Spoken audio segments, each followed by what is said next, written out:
Let's go, everybody. It's time for the Rich Rare Radio Show live from the studios of Wildcats Radio 1290. I am the aforementioned host, Rich Rare. Thanks for joining us here on Wildcats Radio 1290. Of course, those of you listening, I mean, we are everywhere. You can't get away from this show. 10 different ways for you to experience this radio program, including YouTube, Facebook, WildcatsRadio1290.com, Twitch. You can listen to us on the iHeartRadio app, the Odyssey app, TuneIn, Alexa. You can get us everywhere. I'm pretty fired up for today's program.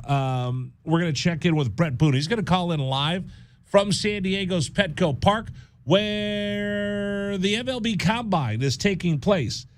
Who's there at the MLB Combine? Daniel Susek. So we'll talk with Booney about what this Combine, first time they've done it at a major league park. They've done it before. They did it last year at a college somewhere. I don't remember what they did, but I watched most of it on television today. It was pretty cool. We're going to get into that. Let's see. What else are we going to do today? Oh, we'll have, of course, talk about Game 5. We'll talk about whether you're allowed to troll people when you're singing the national anthem. And we'll talk about why Dragon Ball is not very bright. All of that coming up on this radio program. Let me bring in my sidekick, my compadre, mi kababayan, mi amigo. Oh, he couldn't make it today? All right, never mind. Let's just talk to Dragon Ball instead. Okay, yeah. I was going to say, wait, hold on. What am I doing now with what am I doing that I'm not smart now? You're not smart. How? You are probably one of the least bright people I know. And I'll tell everybody why here in just a moment. I need to hear this because I don't know what I did today. Yeah, today. Anyway, good afternoon. I hope you're having a mediocre day. So far, it's been pretty much an even keel. I'm going to see if I can go ahead and pick that up after we're done with work today because I guess, well, I didn't know. Apparently, we're going to be getting kind of a 3-day weekend. Going to take a 4-day weekend because we're off Monday. Company holiday. Okay. So, no, I'm going to have a teacher's work day. I got a bunch of stuff I got to do around the office. So, we're having a teacher's work day. And I only just learned about it maybe 30 minutes ago. I told you a while ago. You just don't listen. No. Anyway. You did not tell me this until like 30 minutes ago. All right. Anyway, enough of your nonsense. Let's see. So we have a lot planned for tonight. I'm pretty excited. The Warriors have an opportunity to close out, and Steve Kerr, Arizona's Steve Kerr, who is the #1 overall seed in our bracket, will have an opportunity to pick up his 4th ring. Kings have rings, baby. 4th ring as a NBA head coach to go along with his, what's he have, 5? He won 3 with the Bulls. Right. He won 2 as a Spur. The Spur. I think that was 3 is a Warriors head coach. Yeah, 3 is the Warriors head coach. So right now he's sitting at 8. He could stand there and look at Tom Brady and go, yeah, what's up, bro? He's getting close What's up, bro? He's getting close to the Bill Russell number here. Right. He's going to be able to stand there and do that pose where he just puts his hands over his face with all his rings. I still like Bill Russell's version better where he's just cupping all of his championship rings in both of his hands like they're overpouring. Yeah. Do you know that Yogi Berra had so many World Series rings that he asked the Yankees to stop giving him rings to give him other things? That like is a watch, a belt buckle, a cigarette lighter. That is a first world problem. That is a first world problem. Anyway, thanks for joining us, everybody, on the program. Appreciate it. How hot is it today? Like 108? It's according to the little window that I got here for the AC control. It's sitting at 110 right now. Okay, excessive heat warning. Right now, according to my phone, it's 109 degrees. The high today was 111. Oh. It's only June, man. It's only June. It's going to get better. I'm waiting to see how many people are even going to be outside for July 4th of July this year. I got to figure out what to do. I just found out my son's coming home for a week before. He's going to be home the week of 4th of July. There you go. He'll be home for a week before he goes out to sea. So I got to figure out what we're going to do for 4th of July. And just to catch everybody up, he did pass, yes? No. We're still waiting. We're still waiting. Okay. Yeah. D's get degrees, baby. In physics, too. I can't even help him with his homework. Just the Wile E. Coyote maneuver. That's all I know about physics. The slingshot around the moon. There you go. You contributed to the program. Hey, let's get after it and see what's rattling around in my big old head today. Warning. The following segment might trigger some listeners, and 1290 does not take responsibility for the following content. What the hell is going on? It's time for the list as we explore the sick, twisted mind of our host, Rich Herrera. And that's when things got big. And the list of things he is thinking about in that huge size 8 chrome magnum head of his. Look at the size of that boy's head. That's like an orange on a toothpick. You're gonna give the boy a complex. Well, that's a huge noggin. Has its own weather system. If you watch the stream, it's worth just watching us on YouTube as Dragon Ball lip syncs the open to what's rattling around in my big old head. That's worth some points right there, Dragon Ball. I mean, I always like to do that, especially when I'm watching movies at home. It's actually kind of obnoxious at times, so it's funny here. Other places, not so much. I think it's pretty good. All right, here's what's rattling around in my big old head today. Game 6 tonight. Steve Kerr gets to go for one more ring. Steve Kerr, you've got more gold than anybody else in the NBA right now. You've got ring after ring after ring after ring. What do you think he does with them? He probably polishes them a lot. You think? I would think. I don't think he's a flashy ring guy. Well, probably not. Okay. Because those ones are so ginormous. Michael Strahan calls them, what Michael Strahan said, he wanted the Giants Super Bowl ring to be so big that people could see it 3 tables away. Right. And after the New York Giants, then they just get ridiculously gaudy. Yeah. Like the one that the Buccaneers have actually has a secret compartment like James Bond that you could take off and like there's things inside the ring. They're ridiculously big. It's like a Polly Pocket or something like that. 100% like that. We're going to have to ask Matt Muehlbach. Let's see if we can get Matt to come on the program next week. Right. I would like to know what Steve does with all his rings. See, when I say that he probably polishes them, I don't think that he polishes them to wear them outside. He probably just has them and he just like takes care of them. He's like, all right, time to polish my second San Antonio Spurs ring today. Today, what are we going to do today? Well, I was going to go walk the dog, and then I was going to polish all 9 of my championship rings. That's what he's going to say next. Oh, I was going to say, he's only got 8. Can't go ahead and he's going to win tonight. Can't count the chickens before they hatch. In fact, I might go down to the casino today and just put it all on. You think that this is going to be it? This is going to be it. This is it. It's just going to be having a bunch of Steph Curry threes like this. Well, you get How often not up high enough?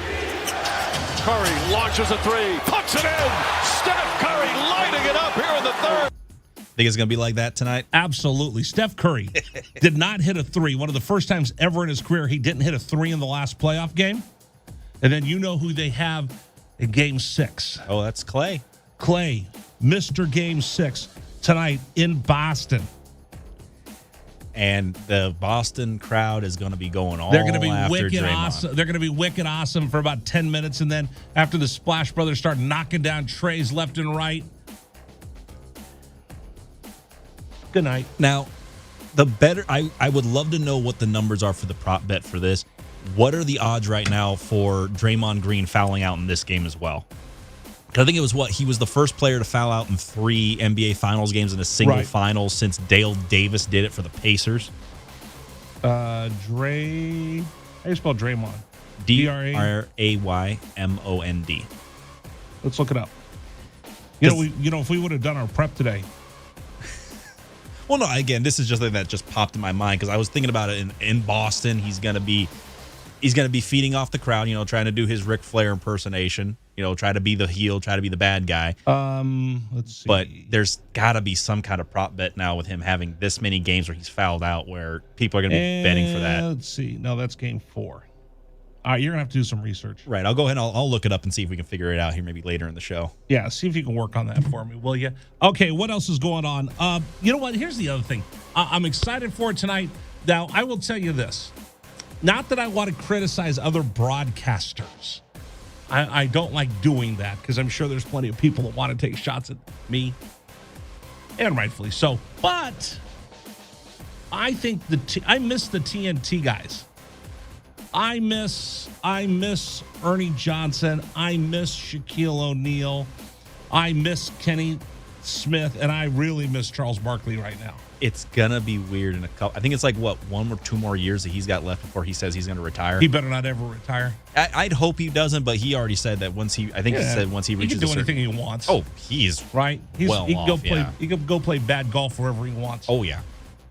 I love the TNT guys. The ESPN guys. I know Richard Jefferson's part of it, but the TNT guys just set the standard for what they do. Oh yeah.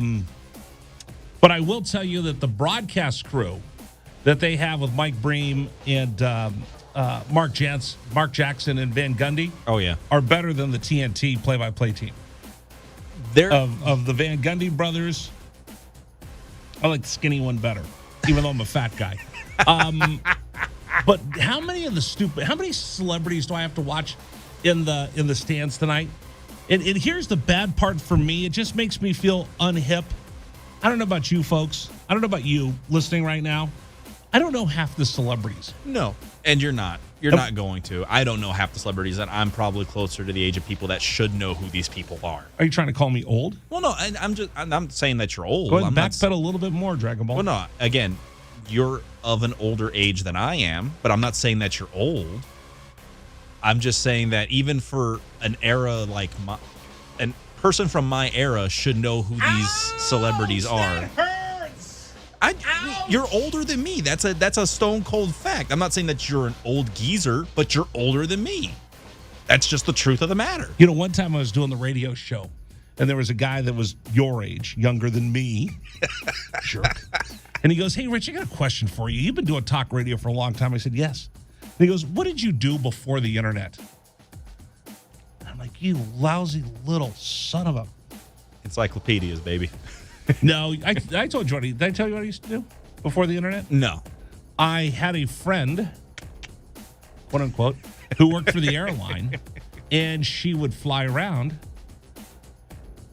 the different hops. She'd go, here, she'd go to Denver, she'd go to Dallas, she'd go to Boston, New York. And, when you walk through and they collect all the newspapers, this is when people actually read printed newspapers, she would grab the sports sections and bring them back to me. So this is the days before the internet. Like, you're not old enough, Dragon Ball, to remember this. When we wanted to get scores updated, and this is when I used to wager a lot. Right. You'd call a 1-900 number. It wasn't kind of 900 number. It was a different 900 number. And they would give you sports scores updated every 15 minutes. And that way I could see whether my wager was working or not. There you go. Way back before the internet. This is around the era of movie phone, too, wasn't it?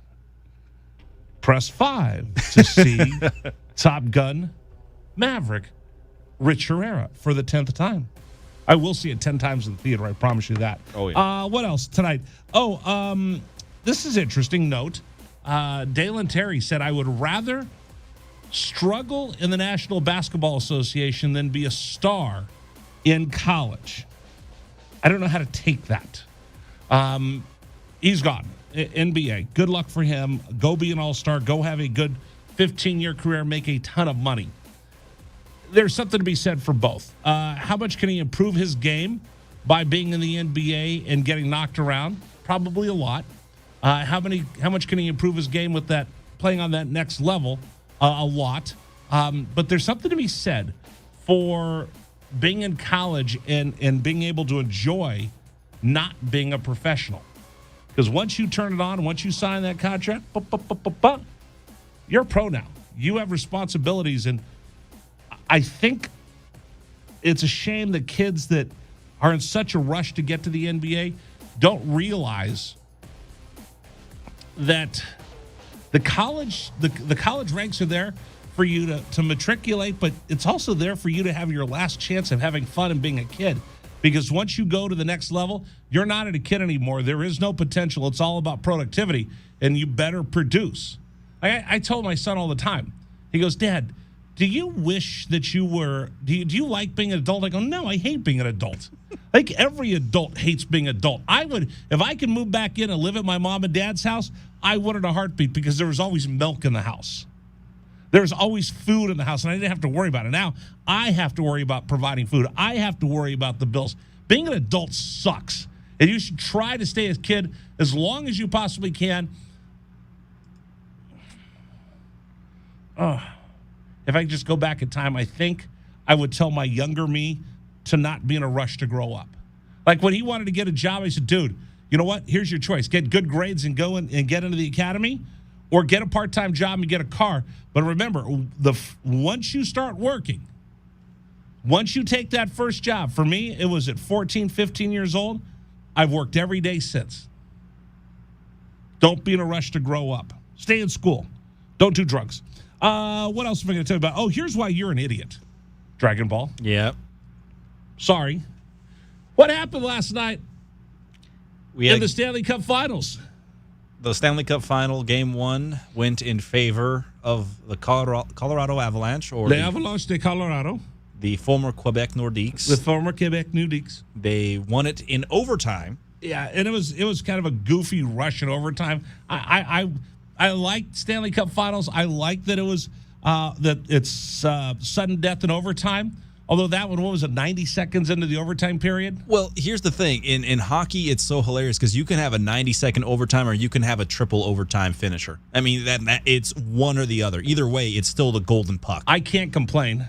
Oh, yeah, no. I can't complain, although, for the drama that you had for the Lightning killing that penalty at the end of the ball game, it seemed a little anticlimactic, but you can never argue with the Stanley Cup Finals. No. It was awesome. And then as my Tampa Bay Lightning lost last night in the first game on the road in Denver, I smiled because what I remembered was that you were too much of a coward to bet me on the Stanley Cup Finals. So I was wondering, were you sitting there thinking the same thing I was?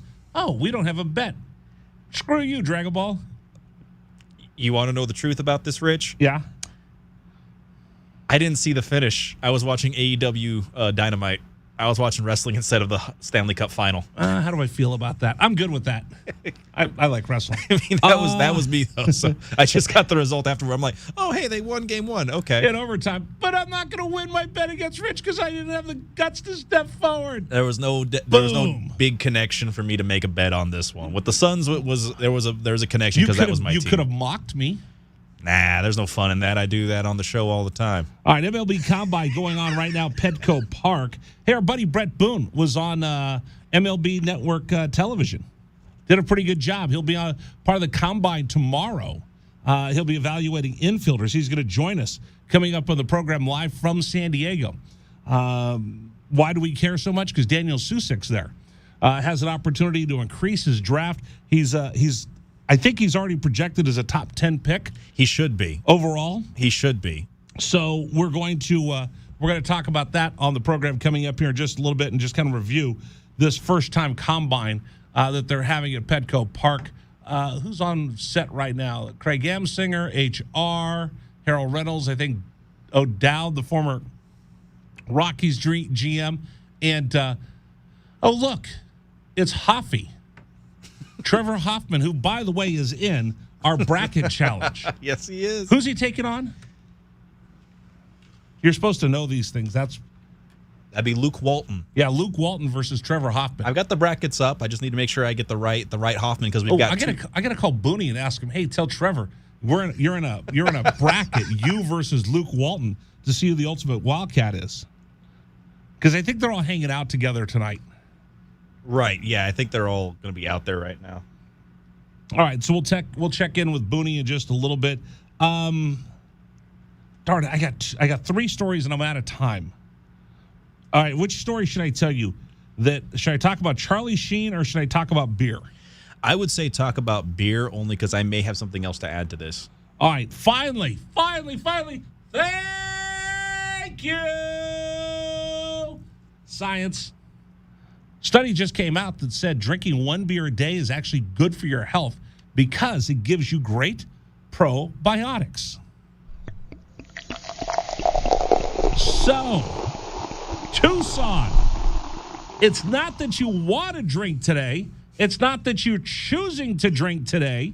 But I've got 2 reasons why you need to drink a beer today. Number 1, hydration. On a hot day like this, you need to hydrate. So I give you permission to have a beer or 2 or 3 or a dozen.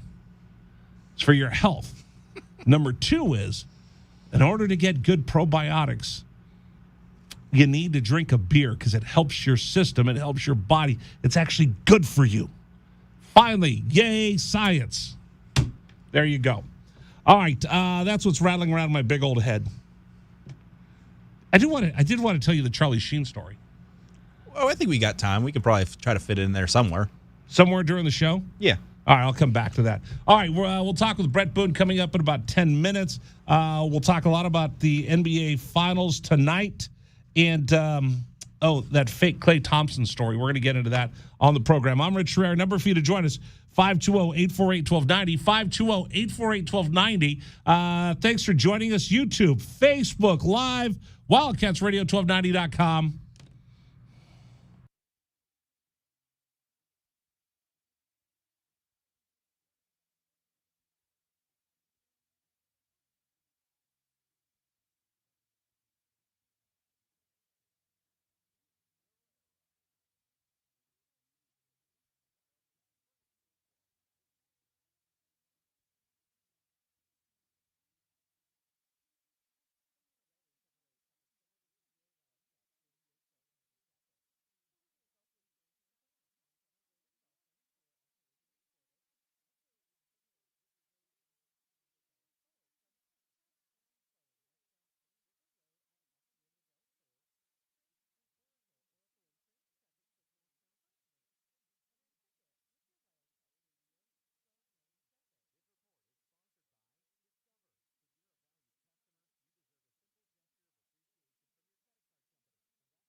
All right, Rich Rare Radio Show rolls on here on a Thursday.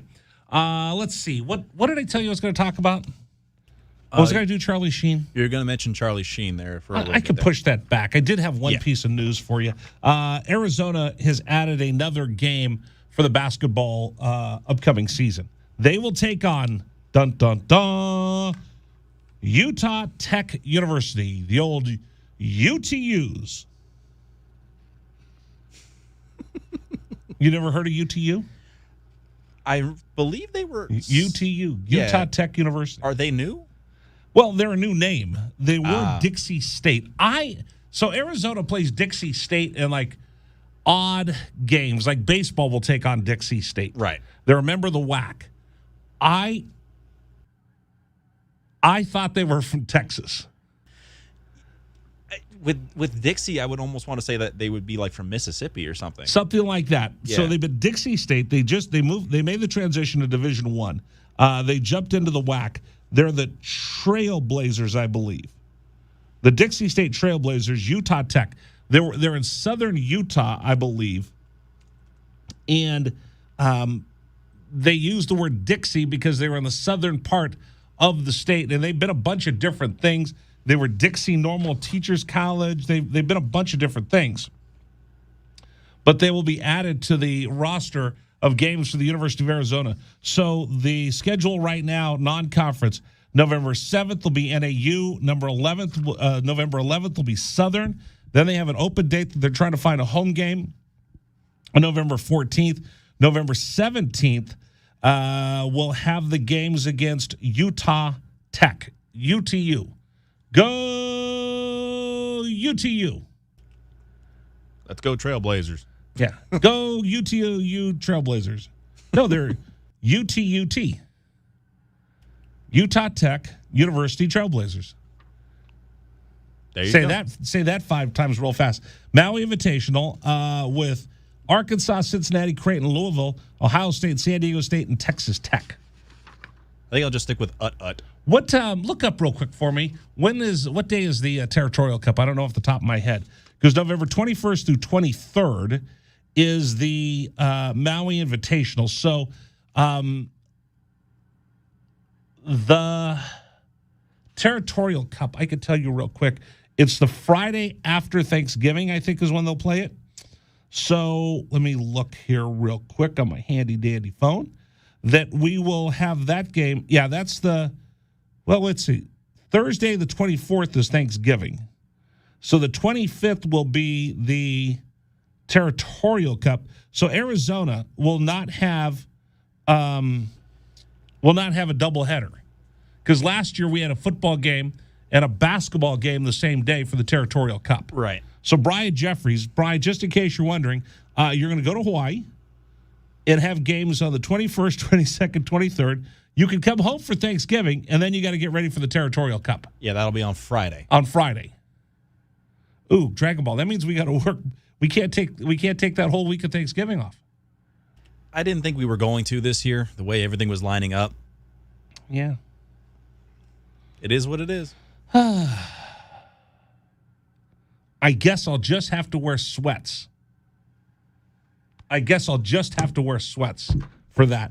Then they'll take on Utah, Cal, Indiana. That'll be at the MGM Grand in Las Vegas. Then there's a home game that they still have to schedule. Tennessee comes here, a home game on the 20th.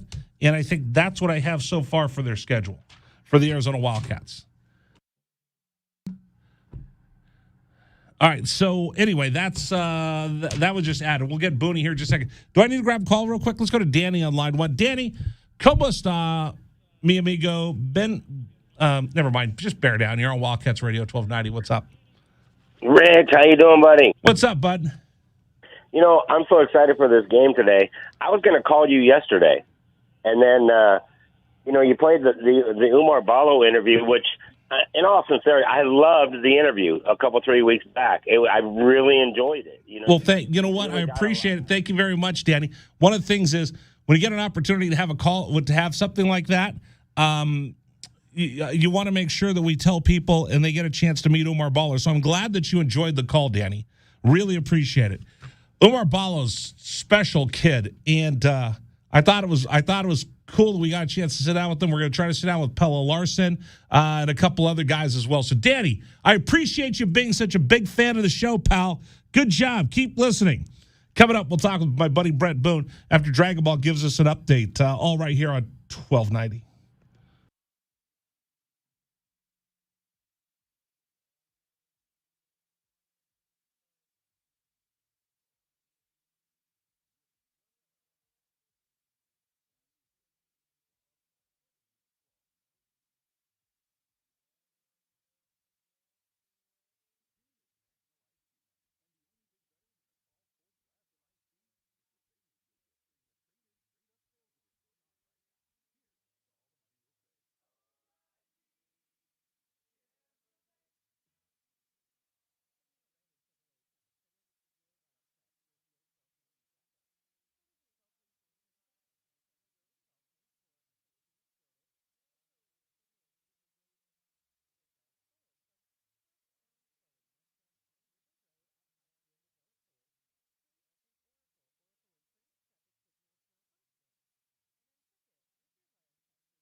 This is David Lamont, and here's what's trending on 1290 here at 3:36.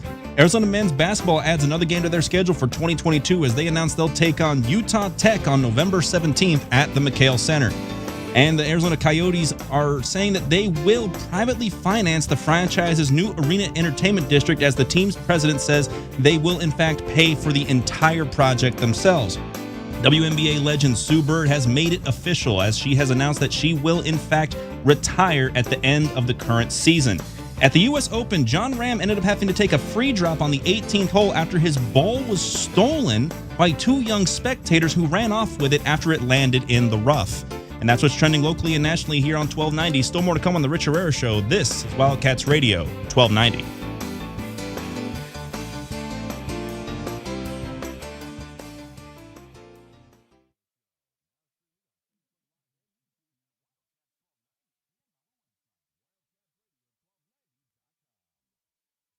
All right, thanks for joining us, everybody. I'm Rich Herrera. Appreciate you spending time with us on this Thursday. Thank you so much. Appreciate it. We got a lot we're going to get to on the program. Again, the MLB combines are going on right now, and our very own Daniel Susek, University of Arizona catcher, is there. My buddy Brett Boone is part of the coverage on MLB Network, and he just got done with Intentional Talk. He's been over at Petco Park all day, and he's joining us live from San Diego to talk about everything that's going on with the first ever combine. Last year, they had it in a college stadium. This year, first time they've ever done it in the MLB Park. And Booney's joining us right now on Wildcats Radio 1290. Booney, how are you? Hey, Rich, how you doing? I'm great. Nice job today on Intentional Talk. Give us the lowdown of what's going on with an MLB combine. It's very cool, and I was trying to take it all in. I came onto the field. There was a bunch of ex-players, a lot of guys I played with on the field. They're making it an event, if you will.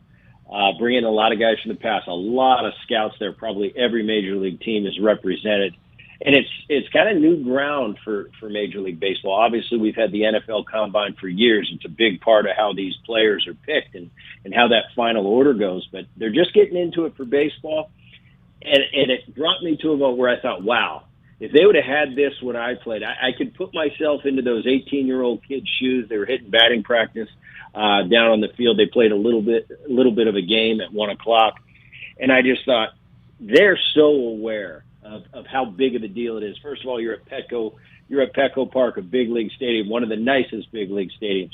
You got every scout from every organization there, a lot of ex-players there, and they know who's watching them. And this has got to be a really cool time. I was riding up the elevator coming to my room, and there were a couple of the kids that were coming home from the combine, and I was kind of questioning them, and they're like, yeah, it's kind of, the stadium's so big and it's cool. And I said, you're going to do great, but I'll tell you what, I want to see your footwork tomorrow because I'm going to be breaking you down. So I can only imagine being in these kids' shoes right now, what a thrill it must be. But so far, so good. We're having a lot of fun. Okay, so you grew up going to a big league ballpark, but being able to have that opportunity, like you were shagging balls, you were a ball boy in Anaheim, so this isn't unusual for you. But the first time that you're actually out there playing in a big league ballpark, and now we're talking about money, we're talking about draft, now we're talking about this is for real. This is not a kids game anymore. This is a profession.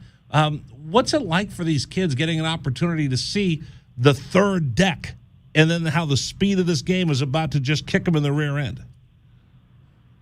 That's a great point, that third deck, because we play in minor league stadiums, and at the AAA level, you might get 7,000, 8,000, 9,000 people in a stadium, and that's a pretty good crowd. You get to the big leagues, there's something different about it. You walk onto that field for the first time. Even myself, that grew up in the atmosphere that I did, I was in big league parks my whole childhood. But it's one thing being a little kid driving these big leaguers crazy, and dad, bugging dad all day. It's another thing when this is your profession and it's for real. And I remember still to this day, everybody assumed that this is no big deal for you, Brett. You grew up in the stadiums. I'll tell you what, it is a huge deal. It goes from being a little kid in the way probably most of the time to now this is what I do for a living, and my livelihood depends on it. Big difference. The difference between minor league, collegiate facilities, and a major league facility is just the absolute space that's out there. It's such a bigger venue, And I can't really put it into words, Rich. You have to actually witness it to know what I'm talking about. If I compared it to another occupation, it would probably be like playing the local pub and then playing Carnegie Hall. It's just something about a big league stadium. It's just different. The foul territory is much bigger. The decks are much higher, and only the best of the best stay and play at this game for a long time. Does it throw you off because it's still 90 feet, it's still 60 feet 6 inches, it's still 300, 275, whatever the outfield dimensions. The field's not bigger than you played as you were growing up, but once you get there with those stadiums and those seats, how much does just being able to block that out and remember it's still just 90 feet? Well, like anything else, once you get used to it, once you establish yourself as a major league player, it's no big deal. And now it becomes normal. But that initial shock, I mean, because a lot of us kids, we're coming up through the minor leagues, probably dominated in the minor leagues. So that's why we get our shot in the big leagues. But now there's a whole nother level that we've got to show that, hey, I belong here.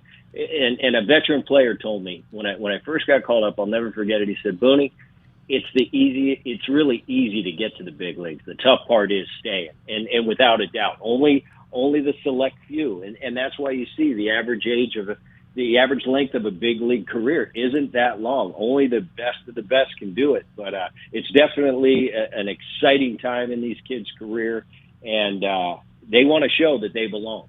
So did you have a moment like, again, we saw Daniel Susek. He was interviewed today on MLB Network. He'll be one of the featured players. He's projected to be a top 10 pick in the upcoming draft. What was the moment where you realized this is not Little League, this is not high school, this is not college, this is professional baseball? Well, I think what's different now in 2022 versus when I was getting ready to sign, and that was 1990, is the wood bat has been much more prevalent at the amateur levels. I mean, when I was in high school, when I was in college, we never hit with a wood bat, and we didn't want a scout to see us because we wanted them to grade us on hitting with that green Easton and then take a chance on how good we're going to be with the wood. The difference is nowadays these kids have grown up with a wood bat, so that wood bat isn't a huge hurdle for most players when you get to the top level. But your life's about to change. It's different. It's going from high school, you go from a 30-game schedule to college, a 65-game schedule. Now all of a sudden you're in the minor leagues and you've got 141 games. And it's long bus trips, and there's nowhere to hide. That means when you're not seeing the ball well, you're not hitting the ball well, you're a prospect, there's nowhere to hide. You're going to be in the lineup today and tomorrow and the next day and the next day. Flip side is when things are going great, you're seeing the ball great, you're going 2 for 3 every night. You can't wait to get to the ballpark. But there's a balance there. We all got to learn it. It's the weeding out process, but professional baseball, definitely different than being an amateur. And I guess there's got to be that moment where you're looking around and your mom and dad aren't standing there next to you, and your high school coach isn't standing there next to you. I tell my son, the first time I realized what it was like to be on my own, I had gone with family and friends to a baseball game, and we were driving up, and we go, oh, let's go have breakfast. So we stop at Denny's. So we're all sitting there at Denny's. And I ordered, it just feels regular. And then all of a sudden the bill comes, and they hand me a bill. And I'm like, I don't have a mom and dad here to take care of me. I'm on my own. And it was a shocking moment. I think I was in junior high. I'm like, oh, I don't want anything to do with this being an adult. I like being a kid. Did you have that moment where you're like, I am now an adult? Well, I kind of got the easy version. It kind of eased me into it. The kids that go on from high school and go to a Division I college, it's kind of a soft landing, if that makes sense. Right. Where I went to USC, my parents lived in Orange County, so mom was 50 minutes away. So yet I was able to be a big boy a little bit and turn from a young man into a man because I did. I had to set my own alarm. I had to be to class. I had to stay on top of everything. And mommy wasn't there. At the same time, she'd come up for the weekend games, and more times than not, she'd do a load of laundry for me. She'd give me 3 or 4 crock pots for food for the next couple of weeks. So I kind of got the soft sell. It wasn't until I signed my junior year in college that I was really, truly on my own, and I had to do everything myself. But it was a growing up process, and I think it benefits a lot of kids. Not everybody's ready to be a professional baseball player at 18. It takes a special somebody. They got to be physically and mentally a little more mature than your average 18-year-old. Not too many are ready. Some are. The Bryce Harpers, the Mike Trouts of the world. They're definite exceptions. But for the majority of these kids, college is the best way to go. It kind of eases you into that lifestyle. Right now, they're showing more of the workouts along the concourse. Did you get a chance to walk through and see what they were doing as far as the measurables? No, I think the today was a little bit different. I was talking with some of the crew, and they say this first day, tomorrow is what we foresee the combine being, what they did a year ago. You mentioned coming into the show. So today was a little bit out of the box. All I got to see, I got to the field, I shook hands with a lot of old friends. I watched the kids hit some batting practice, and then I went over and I did a couple segments on MLB Network. So I didn't really have a grasp of what was truly going on. I think tomorrow, I show up at 9:00 and I'm there till I think 3 p.m. So there's going to be a lot of action. I'm going to be down on the field with these kids, critiquing, watching them. I could only imagine what's going to be going through their mind. Some of them are probably too young to remember when I played, but that's okay. I'm looking forward to it as much as they are. Okay, so real quick, give us a tutorial, if you don't mind. We're talking with my friend Brett Boone. He'll be part of the coverage on MLB Network tomorrow. Arizona Wildcat fans will be tuning in to see Daniel Susek hit and then work out behind the plate. The grading system in Major League Baseball, you did a little bit of scouting. You've worked in player development after your baseball career. What are the things that you look for? What are the things that people are going to be watching tomorrow? And how do you read some of the grades that we're going to be seeing tomorrow from the analyst on the field? Well, there's pretty much there's 5 categories, and it's hits with power, arm strength, running, intangibles. And you're to grade that on a scale of 1 to 8, 5 being big league average. I believe 5 is the bar for that. The tough part for me in the limited scouting that I've done is to really project this kid. At 18 years old, I need to put down what kind of hitter he is right now and what kind of hitter I see him being in the future. So if you're being honest, an 18-year-old kid, how would he do in the big leagues right now? Well, the majority of them are going to be 1s or 2s. They have no chance if you put them in the big leagues tomorrow. But I think the important grade is what do you project them to be when they're fully matured, when they grow into their body, when they're 23, 24 years of age. I'll give you a quick example. A power scale, a Ken Griffey Jr., a Tatis, an Acuna Jr. currently playing right now. They would probably be a future 7 or 8 hitter, 7 or 8 power. You see the guys stealing a lot of bases. They're going to be 7, 8 foot speed. Those are rare numbers that usually the superstars get those grades. Most of these guys are going to be in the 5, 6 category. But it's interesting. And 4 being below average, as you know, 6 being slightly above average. 7 is elite. 8 is superstar. So it's interesting.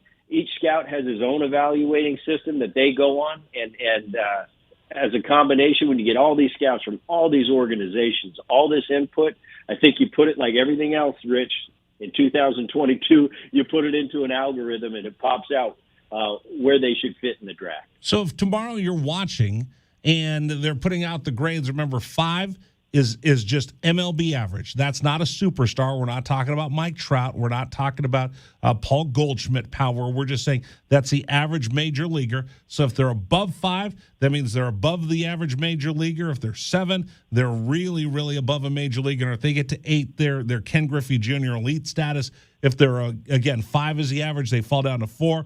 Or a 3, that's someone who doesn't project to make it to the big leagues. Is that probably the best way to put it? I would say that that's accurate. When you get into the 3s, 4s, and 5s, they project you as being a big league player. You will get to the big leagues, but that doesn't mean you're going to thrive or be a star or make an all-star team. But 4s and 5s, those are big league acceptable. When you get into the 6s, when you get into the 7s, now you're talking about being a number one pick, those top 30 picks in the country. So I'm interested to watch when Susak goes, whether he gets I see him as a 5. I see a lot of the stuff that he does, especially at the plate, is a 6, maybe a 7.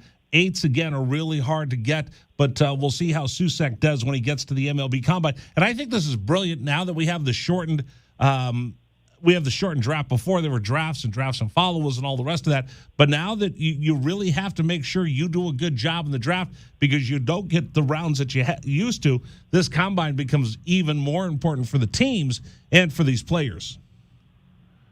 Oh, without a doubt. And I think, all the kids, Rich, that are at this combine, these are all kids that are going to be drafted. They're not going to not be drafted. It's just, hey, can I better myself a round or two up, a pick or two better by showing well at the combine? Absolutely. And in that same breath, guys that are projected to be the 30th round pick or a 30th pick overall, if they have a bad combine, they might slip into the second round. So yeah, it's not going to make or break. Like I said, these are the elite of the elite that are even invited to this combine. But you can definitely put yourself up a few pegs or down a few pegs on how you do out there on the field in front of all these eyes. Booney, I appreciate you joining us on the program. We'll watch you on television tonight on Intentional Talk. They'll have a replay of that a little bit later on MLB Network. And then, of course, he'll be part of the coverage. In fact, they're showing Daniel Susak up on TV right now. He'll be part of the coverage tomorrow from Petco Park. Booney, thank you so much. I'll catch up with you soon. You got it, Rich. Thank All right, you. take care. Brett Boone joining us. Oh, by the way, don't forget his podcast. You know who's on his podcast that's coming out? Dragon Ball? Who would that be? Dragon Ball. Who would that be? Michael Francis. Do you know who that is? Not top of my head, no. He's a wise guy turned good guy. Oh. So he was a mafia underboss. Oh, wow. And he's turned his life over. He flipped the script. So this is the weirdest one that Brett's had on. I think it's getting released today.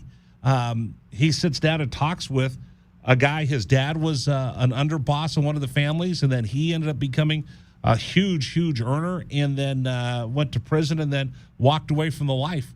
And he actually goes around and he speaks to at prisons. He speaks to gangbangers, at-risk youth, and he's the real deal. So when he says, "Hey, listen, I'm going to tell you what the life's really like and what's going to end up happening to you," these guys listen, because we're talking about a guy who was about as real the deal as you can get. That's a dangerous topic to go into, because that's a lot of stuff. So Booney met him. Ooh. Booney met him at spring training. They showed this video. The NBA put together. He did this video for the NBA talking about how people try to get their hooks into you, and be careful who your friends are, and be careful who befriends you. And so he shows it's a great video, and then all of a sudden, boom, here comes 2 bodyguards and someone from the underworld in your space. And he goes around speaking to athletes, saying, "Hey, be careful who you associate yourself with." It's fascinating. It's fascinating. So if you want to check them out on the Boone podcast, that was a really interesting show, and I think it's just getting dropped today. All right, let me tell you about PGA Tour Superstore. You know what? Father's Day is coming up. Get your dad the perfect Father's Day. And I talk about all the stuff that I love at PGA Tour Superstore. There's some really cool things in there. I forgot. You know what I really love? If my wife's listening, you know what I need is a rangefinder. Oh, a rangefinder would be great. I can never figure out how far away I'm trying to hit to the pin. Rangefinder, great Father's Day present. I told you about the Theragun. Golf bags. They've got some sweet U of A golf bags in there.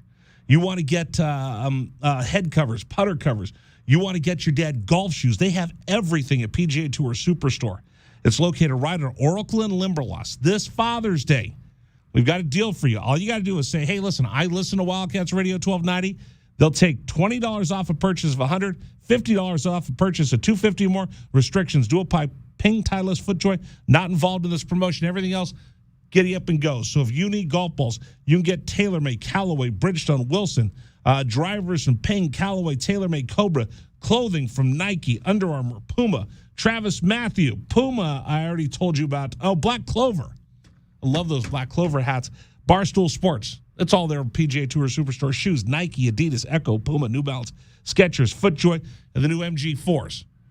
And if you want to go out and get your dad a great golf outfit, you want to get him the nice shirt, you want to get him the dry fit shorts, you want to get him a belt, they have all of it right there at PGA Tour Superstore. And I think this is a great, great, great present. Every dad who's a golfer will love this. A golf lesson. We could all use a little golf lesson. They actually have PGA instruction inside the store. And by the way, if you want to hit some golf balls and it's way too hot, I'm going to tell you a secret. They actually have 2 bays with video tracking that you can work on your golf swing when it's not 105 degrees outside, all at PGA Tour Superstore. Located in Oracle and Limberlost, shop with the pros at Tucson's PGA Tour Superstore, home for golf pros and beginners and golfers just like me. All right, coming up on the program, we got a lot more. All right, are you allowed to troll while you're singing the national anthem? The NCAA says no. I'll tell you about it next.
Wildcats Radio Show rolls on a Thursday. Thanks for joining us, everybody.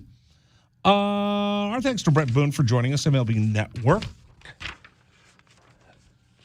I'm going to be interested to watch these combines. You know what they call the NFL combines? What do they? The nickname for it is? What's the nickname? The Underwear Olympics. Yes, I remember. Okay, that one I've heard. Yeah, the Underwear Olympics. How much can I tell what you can do by jumping and all the rest of that? It's interesting to watch. It's like going to Pro Day at Arizona Stadium. I found that fascinating.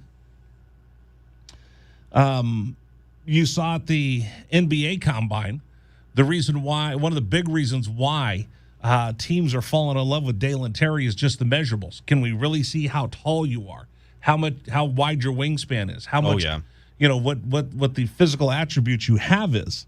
And we'll see how these come out with Major League Baseball because as they shorten the draft, less kids are getting drafted, and they have less minor league teams. So you have the traditional California League, Southern League, Pacific Coast League, and now you've got a whole bunch of teams that are unaffiliated with Major League clubs. They're affiliated with Major League Baseball, but it's not necessarily the Diamondbacks single-A ball club. They have kids that are professional baseball players, but they're not under contract to any one team. So Brett's son is actually playing in Chicago for the Windy City is the name of his team, and he's actually playing. He's doing well. We'll watch it online, and he's hitting something like 335. And it's legitimate single-A baseball, and then we'll see where he ends up next. But there's less jobs in Major League Baseball, so this combine becomes even more important. Yep. So again, watching and hoping Daniel Susek, I think he projects out at an 8 or a 9, depending on who takes him. Right, and that's always the big thing is that these projections are based on where your talent level is versus what a team believes their needs are. Or right, and where you should never, ever,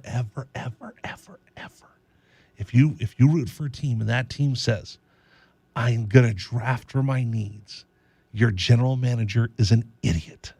Let me say that one more time. Whether it's Major League Baseball, the National Football League, La Ligue Nationale de la Hockey, or the NBA, if your team is drafting for needs, there's a reason why you're drafting high because your general manager is an idiot. So probably the one that we know the most is the National Football League because those kids, boom, jump right in. Yep. If you have an opportunity to take the best athlete who's going to improve the athletic ability of your club, or you could take the 16th best athlete, but he's the best right guard because you have a gaping hole at right guard. Well, guess what you did? You took a high draft pick that's going to cost you a lot of money, and you overspent for talent. Because if you're going to go get a right guard, and let's say he's projected as a 20th pick, and you've got the second pick, and you go, well, I need a right guard, so I'm going to get the best right guard I can. You just wasted all those slots, and you haven't improved the overall talent of your team. That's why you see some teams, they'll slide back a little bit because they want to get some extra draft picks and pick for need. I'm good with that. But when you overreach and let's say you need a starting quarterback, that's probably a better one. I need a starting quarterback, but there's 5 great offensive linemen and you go take the quarterback and knock the offensive lineman, I guarantee you it'll bite you on the rear end because you're going to get somebody who really wasn't worth a number 2 or 3 overall pick. Why are you looking like that? I thought you were talking to me specifically. No, why? Oh, Kenny Pickett? Kenny Pickett at 20th pick. Well, no, Kenny Pickett. I think Kenny Pickett was a legitimate 20th pick. Right, but the thing is that you could argue, like, okay, was that the best player on the board, or was that just because the Steelers needed a quarterback? I think it was a combination of both. If they took Kenny Pickett in the top 5 picks, I think they would have been morons. But as you get to that 20th, 21, that 22, 23. Playoff level. Yeah, you're right there in the best of the back end of the first round and the front end of the second round. I think that's where Pickett probably belonged. Right. So maybe did I stretch a little bit? Maybe you stretch just a little bit, but it still makes sense. All right, Eddie, you brought this story up the other day.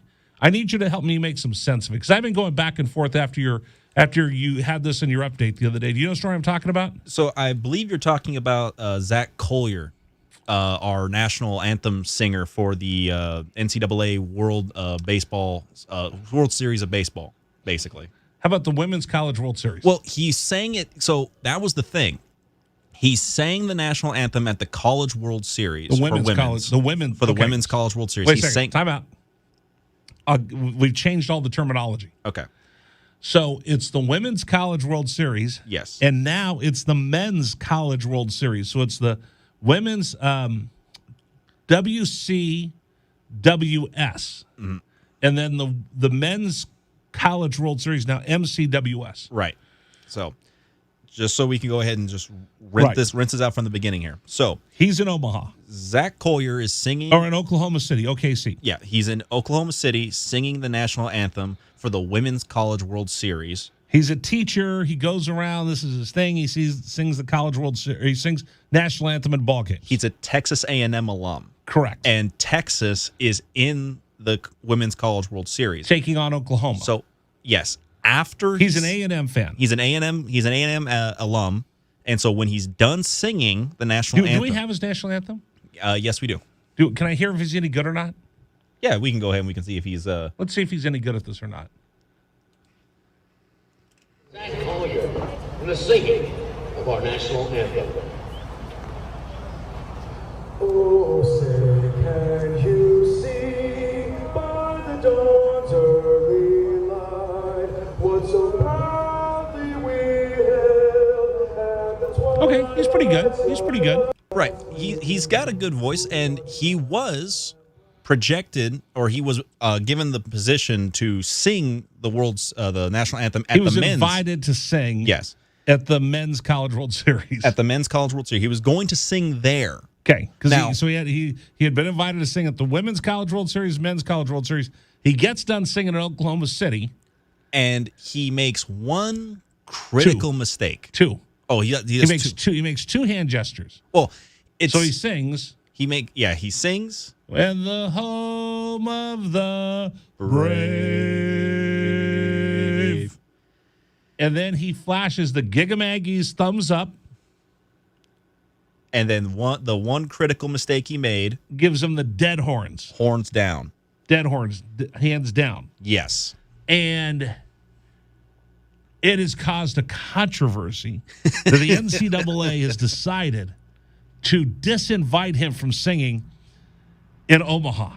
Yes. And I'm trying to figure out, listen, people need to get a freaking life.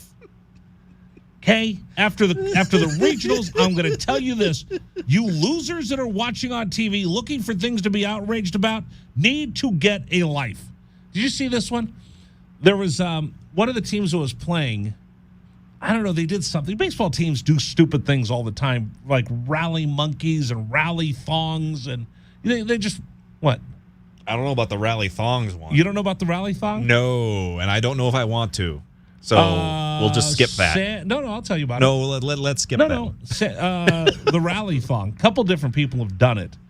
You saw Bull Durham, right? Yes. When Nuke was wearing? Yeah.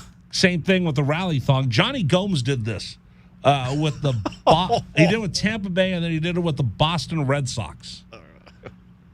And whoever was scuffling, whoever was hurting at the plate, if they were really struggling in a slump, dude, put on the rally thong.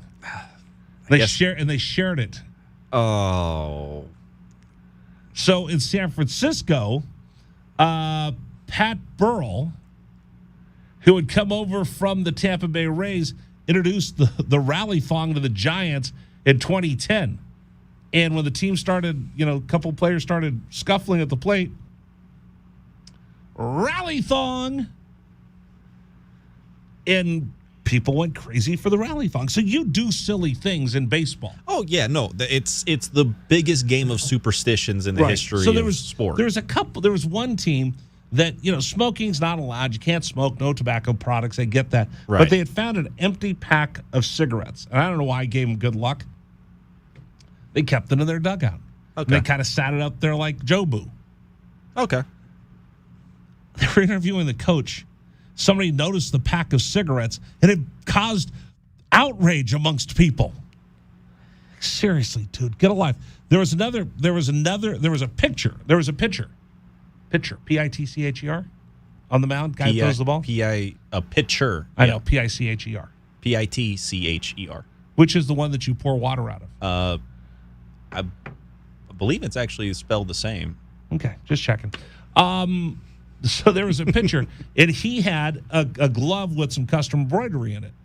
And I've gotten custom embroidery for rigs over the years. Like he had a first baseman's glove that he used in high school that had an American flag on it. And when he went to college, I got him a red, white, and blue custom-made glove that has his name on it.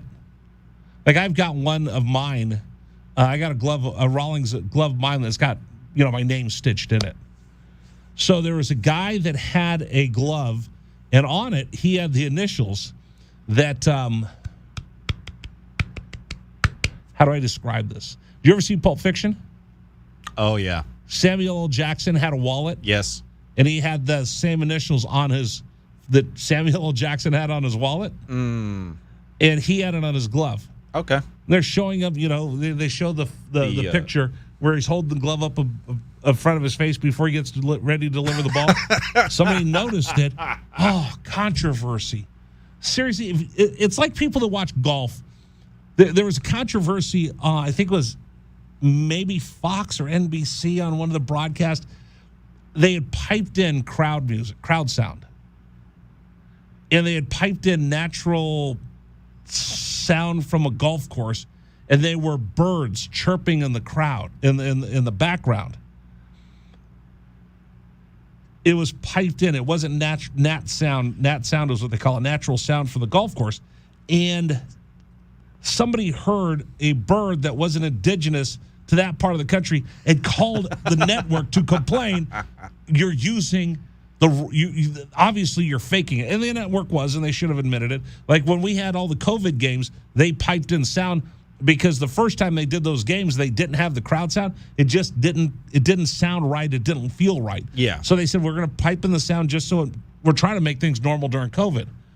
But all these people that are just looking for reasons to be outraged make me sick. I agree. Now, go ahead. I'll let you make your point. Yeah, I agree. And look, there's a lot to be said about certain hand gestures when it comes to sports and their teams, right? That people get very defensive about. And the Texas horns, that is one of the ones that are. Oh, give me a break. It is one of the ones that have. Give me a break. It's the ones that have stood the test of time. It has been around for who knows how long. The Texas horns. Do the dead horns? Oh no, do the horns up. Doing the horns down. They do the horns up. They do horns up, and then you do horns down if you're trying to go against. If you're against them. Yes. And so that's been going on for decades now. Go, horns and then dead horns. It's been going on for decades. It's not offensive. It's been going on for decades to the point where it should be something that people are just like, oh, well, they're not a Texas fan. That's it. That's all that should be said about it. The Miami throws up the U. Arizona does the WC Wildcat gesture. But so this is where I can't get my arms around. On one hand, geez, come on, guys. He's an A&M fan. He gave you the Giga Maggies. He gave you the dead horns. Is that really that offensive? That It's not like he spit in your face or he slapped your mom. No. Now, on the other hand, the fact that you were singing the national anthem and then you were goofing off afterwards, you're not being very neutral. No, not even that. Professional, respectful of the national anthem. Okay. The national anthem means a lot to me. Right. The fact that you're going to be that disrespectful doing it, maybe you do deserve to be disinvited because you're acting like a clown out there while you're singing our nation's national anthem. So I'm not cool with that. But I'm not cool with everybody. Oh, seriously, stop being offended by every little thing. It doesn't make sense in the sense of like the only way that I feel that this guy could have been completely exonerated from it all is if he also did something that was derogatory toward the Oklahoma team. But even then, I don't know if there's anything that he could have done other than like bring out a wagon and kick it after he was done with the national anthem. That's the only thing I could think of. Just that way, everybody can get mad at once, and it doesn't seem like he's playing favorites. But in the end, it doesn't matter. It's horns down. It's not like like you said, it's not. He didn't slap the coach. He didn't flip off the team, much like the Tennessee Volunteer baseball players did. There you go. That's one where you're giving the finger as you're running around first base when you hit a home run. Yeah, that I can understand as offensive. You deserve to get smacked for I can that. understand that being offensive. That is offensive. But horns down is a very regional offense. Right. All right. If Hey, anything. by the way, real quick, we have a sweet deal for you coming up tomorrow, 8:30 a.m. Bellissimo, Ristorante Italiano inside Casino del Sol. We tell you about these great deals. You can get a $50 gift card for just $25. $50 gift card for just $25. By the way, no, I didn't forget to tell you this, but we were talking the other day. I know right now as things are getting a little tight with the price of gasoline and food and inflation, and you have a big party coming up or your kid's birthday or your anniversary, you're like, oh, man, that extra $100 I'm spending right now in gas a week is going to take away. How do I afford to do that? Here's the deal. We got you covered with these sweet deals. You can get that $50 gift card for just $25, so you can make your dollar stretch a little bit more right now while things are tight. Go to WildcatsRadio1290.com, WildcatsRadio1290.com tomorrow morning, 8:30 a.m. to purchase your sweet deal gift card, Bellissimo's Restaurant Italiano inside Casino del Sol. All right, coming up. Dragon Ball, if you could fake Bing somebody, who would you fake Bing? I'll tell you what that means coming up next.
Coming up on the program, we're going to talk a lot of NBA. Is Game 6 tonight, Boston. And Alicia Curry still can't cook, according to the Boston fans. Yeah, that restaurant is still holding true to their double or triple Dude, down right now. You know what? That's okay. I don't mind that. It's the cursing at Draymond Green, which I find to be repulsive. Right. But and by the way, I have heckled before. Have you? I think every sports fan can say at some point. Oh, no. I've heckled pretty bad. No. I think that's what I'm saying. Every sports fan can say at one point or another they have heckled. This is before I got into the business. I was at an Oakland A's game, and I heckled Jose Canseco so bad. Oh. I was sitting down the right field line. He was playing right field. So instead of running down the right field line to go to his position, he actually ran to left field and went along the warning track so he didn't have to go by me and my uncle who were just giving him the business. Oof. We didn't curse. We didn't say anything bad, but it was something.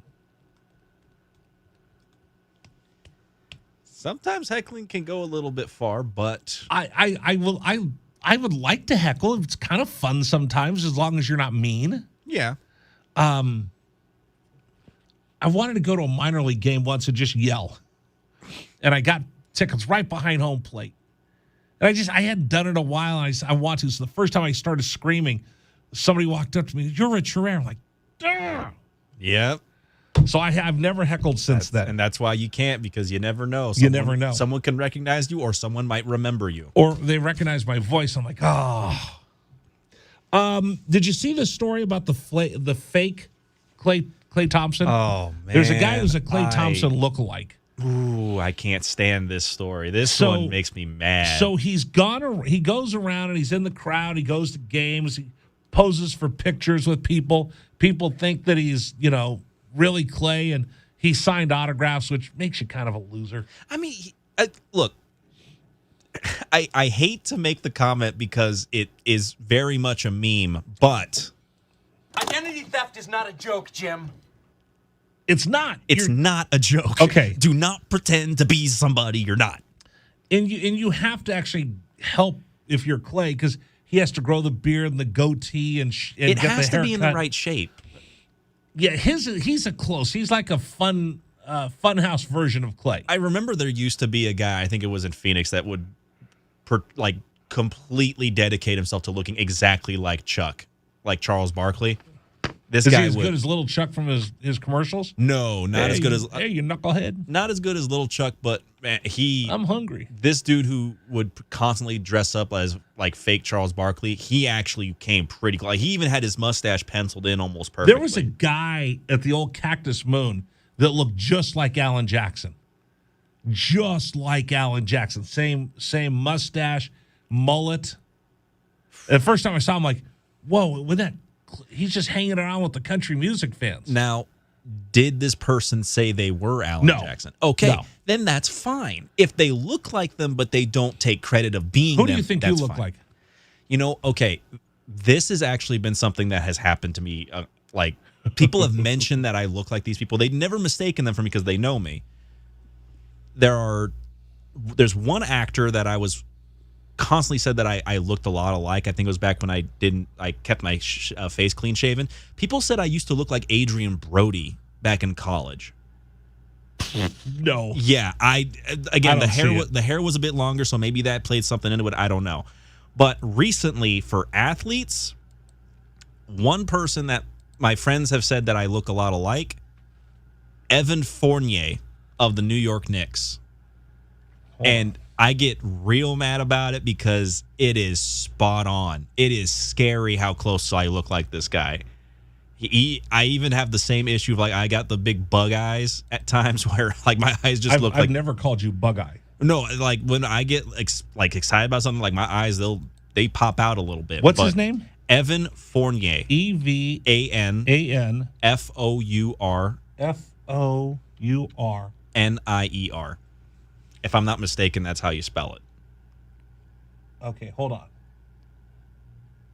It's... I could do this online now. Oh, boy. Whew. Okay. Let me find. Where's he play now? The Knicks? He plays for the Knicks right now. He was with Boston last year. He played for the Magic for a period of time. But it's close. I'll say it's close. I don't like how close it is, but it's very close. Hold on a second. I'm trying to get his photo here. See if I can make this big. So I can just get his face next to yours. Does that work? No. Hold on a second. Keep talking, Dragon Ball. I think I could do this. So, yeah, like I said, this was one that a friend of mine from college, she recently reached out to me. I think it was earlier in the year back when the Knicks were in their usual, tailspin ways, and she would just say, David, do you know you look exactly like Evan Fournier? I was like, no, I don't. I don't look like Evan Fournier. I would end up having to look at pictures of him to the point where I was able to go ahead and take a GIF of him from a game and superimpose my face onto his face, and you could not tell the difference between when my face took over and when his face began. All right, there's a picture of, if you're watching on our video, that's him. You know what? That's not bad. Yeah. That's not necessarily crazy. Yeah, no, I like I said, I hate how close it is. It is a very close comparison. Folks, if you're watching on our stream, Dragon Ball, Fournier. Mm-hmm.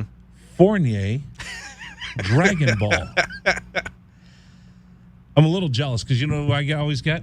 Fat Horatio Sands. Ooh, that's mean. Because then they have to add the fat. They have to add the pronoun to it. I was at the Super Bowl. Or the adjective, rather. Yeah. I was at the Super Bowl once in Sports Talk Station in Dallas. We were going to try to clown on me. I knew who they were. I don't think they knew who I was. So the one guy comes over, hey, we're here, and there's lots of celebrities. Look, I'm talking to Horatio Sands. And I knew who they were. And I said, oh, nice to meet you. And he's trying to clown on me. Hey, Horatio. He's just making fun of me. And I just go, you know what? I'm a really, really big fan of your station, but those guys in the afternoon, what a bunch of nimrods. Huh? That guy, and I named one of them that wasn't with me. I go, oh, I hate that guy. That guy's like the worst. And I just roasted him. And they're like, okay, well, thanks for joining us, Horatio. All right, up yours, and walked away. Because they thought it was an NFL fan just kind of wandering around at, what do they call it? NFL Experience. Yeah. And then my show was like 2 rows away from them, and they looked at me like, told them they were number one. I get it, as you should, if they knew that wasn't, if you weren't Horatio. They were just being Sands. mean. Yeah. They were just being mean. You know me, I'm all about being nice to people. We just got done talking about how adults can't be petty, but sometimes we can be. Oh, I'm petty. Oh, yeah. So is Steph. All right, coming up, I want to ask you, though, if you could be one person and you could be their doppelganger and live their life for a day, who would it be? If you could be one person for one day, who would you want to be their doppelganger? Program today brought to you by Trajan Wealth, 321-4100, 321-4100, or go to TrajanWealth.com, TRAJAN Wealth.com. I don't know who your doppelganger is. I don't know if you can make the money your doppelganger does. Probably someone wealthy and successful. If I was going to pick someone to live their life for a day, and they take all their money, and what would I do with it that they earned that day? I'm not going to take all their money, but if I could take all their money that they earned, what would I do with it for that day? I'd invest it. But I have no idea what I'd invested right now with the interest rates spiking, cryptocurrency crashing, and the tech stock just tanking. What do you do? But you better find somebody who watches and manages money professionally so they can protect your money in a bear market, grow your money, and meet your needs. You've worked hard for that money. Don't let it evaporate during tough times. That's why you need to go to Trajan Wealth and talk to the folks that are there to help you manage these uncertain financial times. You need to find someone you can sit down, you tell them your goals, you tell them, hey, how much risk am I willing to take right now? How much risk am I trying to avoid right now? You sit down, you go through your goals, and that's your person. You work one-on-one with them.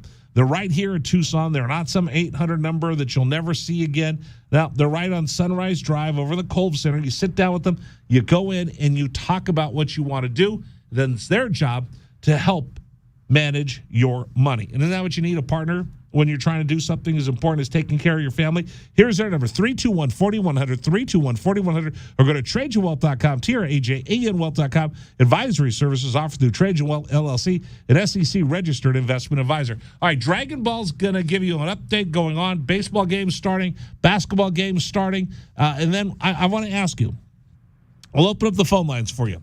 Number for you to join us, 520-848-1290, 520-848-1290. If you could trade place with one athlete for one day, who would you want to be? 520-848-1290. I'm Rich Herrera. That's Dragon Ball. He's got an update next here on 1290.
This is David Omata, and here's what's trending on 1290 here at 441.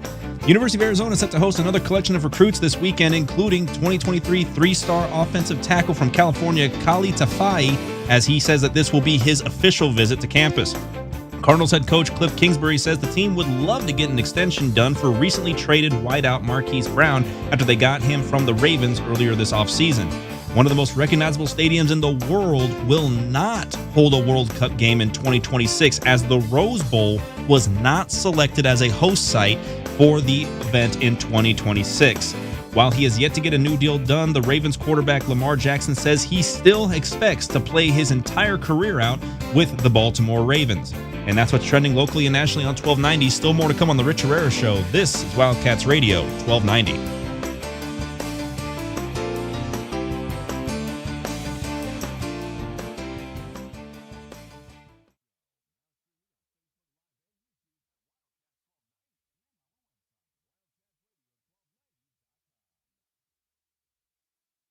Dun dun dun dun dun dun dun dun.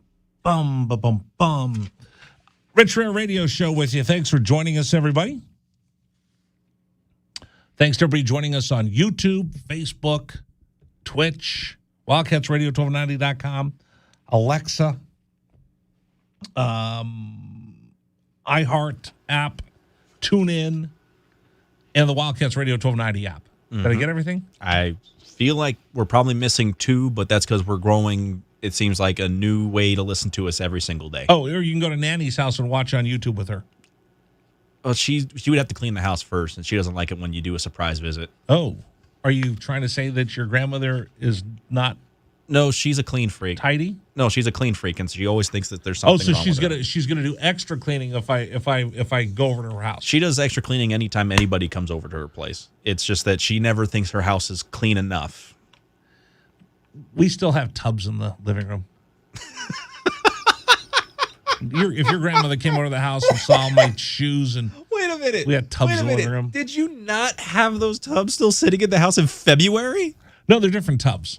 Okay, so these are different ones. My wife decorates for every holiday. Right. So what holiday are these from? Christmas. She goes Christmas to. She goes Christmas gear to Valentine's Day, to whichever the house goes completely pink. Then the house gets decorated for St. Patrick's Day because she's Irish. So then after St. Patrick's Day, what's next? Well, the big one I would think would be 4th of July, right? Well, Memorial Day. So once we get to this point of the year, it's everything in the house is red, white, and blue. From Memorial Day to the 4th of July until football starts, and then she'll go. She has a bunch of football things she puts up. Then Thanksgiving, and then back to Christmas. So in our house, in our garage, I think I counted there's 40 tubs of decorations for the house. We have a Christmas tree we leave up year round. You know that, right? Yes, but you also say that I think you said that there was like 7 or so that you put up around the house regardless. Oh no. For Christmas we put up like 15 trees. Right. That was what you were saying. Little trees. But we have one that sits year round in the great room that's there year round, and then she changes it per holiday. So like I said, it was pink it had pink hearts on it for Valentine's Day, and then it had shamrocks on it. Now it has red, white, and blue motif. So these are the red, white, and blue tubs that are now empty, and I've just been too lazy to put them in the garage. So these these don't have anything in them. No, I put everything in for whatever the last thing she had decorated. These need to go on, but now they have stuff sitting on top of them. Like I come and I put my keys on top of them or my backpack on top of them every day. So maybe this weekend I will put them away. Maybe this weekend. Yeah. You got time for it. Maybe this weekend I'll put them away. All right, number for you to join us here in the program, 520-848-1290, 520-848-1290. I was hoping that I was going to work on the network tonight. I'm working next week. Right, you were saying on that the network. Yesterday. Yeah. So because I would love to be there just to troll the Celtic fans. Now I'd actually be nice, I think. And that also depends on whether or not this series ends tonight. Oh, it's going to end tonight. No ifs, ands, or buts. I keep telling you. Fake Clay or not. They'll have the real Clay ready to go for Game 6, and he is just absolutely lights out in Game 6. Steph's going to just go off because he didn't have a 3 in the last one. So look out. But the story we were talking about, there's a guy that is a fake Clay Thompson. He's a Clay Thompson doppelganger. I mispronounced that. I didn't say a bad word. That's not a bad word, was it? No. Okay. He's a doppelganger. He's his twin. Kind of. Not really. Identity theft is not a joke, Jim. It is not a joke. So he rolls in to Chase Center, goes through security. Everybody's like, "What's up, Clay? Hey, let's go get him." Give him a fist bump. And he got all the way through. He and his idiot friend are recording. Oh, dude, we got through. And they go on the floor, and they start shooting baskets until finally security realizes that there are 2 jokers on the floor, and they get kicked out. And he had tickets to Game 5, spent $10,000 on tickets. I don't know how legit that is. And then he got kicked out, so he's banned, I think, for life from the Chase Center. Yes. And they've opened the door to him, like, as they usually do, that he can basically take this on appeal. Like, he can try to go ahead and, like, get whatever. this Dude, he's just looking for attention. He got all the attention he wants. But it made me think, if I could be a doppelganger for a day, not being fat Horatio Sands, or you being an NBA player, who would you want to be for the day? Now, this doesn't pertain to whether or not we look like this person or not. No. If you could just live their life for a day. Like this guy is like, dude, I'm shooting baskets at Chase Center just like Clay. If you got to be a person for a day, who would you want to be? You know what? I'm gonna go against the grain here. Okay, it's an athlete. We're just saying an athlete. Okay, so it has to be an athlete. It has to be an athlete. Who would you want to be for the day? Because I was going to say I would love to be Ernie Johnson for a day. That would be amazing to me. Of all the people, he's just surrounded by so much. There's so much that he's around and so much fun that he can have. I mean, that would be an amazing day. Really? I think it would be. That's just career-wise. You'd love to be Ernie Johnson for the day. Yeah, I would. Okay, but just the lifestyle. The lifestyle, the places that you go, the people that you would see, you'd pick Ernie Johnson? Of all the people in the world. Of the people that I look at and say, like, that's a job that I would want to do. No, it's not. No, it's not. No. It's not a job. Like everybody, if you're a broadcaster, you go, I want to be Bob Costas for the day. No. I'm saying you're going to be them. You're going to be their clone, their doppelganger. You get to live their entire life. You get to eat in their house. You get to take a shower in their bathroom. You get to sleep in their bed. You get to be them for the day. Who would you be? Now, the obvious one that I think all of us would say, how'd you like to wake up next to Giselle? What? Nah. You wouldn't be TB12 for the day? No. I'd hate myself too much. I just want to kick you so hard right now. You know what? I would rather be Peyton Manning for the day than Tom Brady. I would rather be Peyton. You're not good at this. No, I'm really not. But if I had to go and pick someone based on their lifestyle and everything else, their life, their I would wife, say probably their house, their wealth, what they're doing. I'd say probably Cristiano Ronaldo. I don't even know why we're friends. I mean, come on, man. This is a dude who... Which one is he? There's 2 Ronaldos, right? Isn't there 2 Ronaldos? No. Well, I don't think... There's only one Ronaldo. That's the soccer player for PSG. He used to play there another one? Isn't there Cristiano Ronaldo and then a Ronaldo? There's 2 of them. You might be thinking of Ronaldinho. Okay, see? That's why your guys... Your pick sucks. That I don't even know who your guy is. Okay. So why would you want to be him? There is a Brazilian player named Ronaldo. Right. But I'm talking about Ronaldo. The Portuguese Cristiano Ronaldo. I'd like to be Ronaldo. Oh, which Ronaldo? The one from Portugal or the one from Brazil? I don't know. That's an awful pick. Why would you want to be him for the day? That is the most glamorous soccer player on the planet today. Tell me about his life. He is a world-renowned athlete. Ronaldo, TB12. You're well-known in the United States, absolutely. Outside the United States, maybe, depending on some places. I told you, I have no desire to leave the country.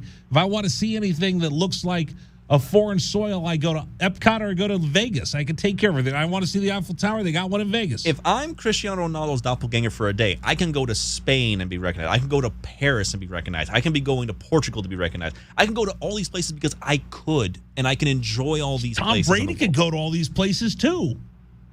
Yeah, but he doesn't want to.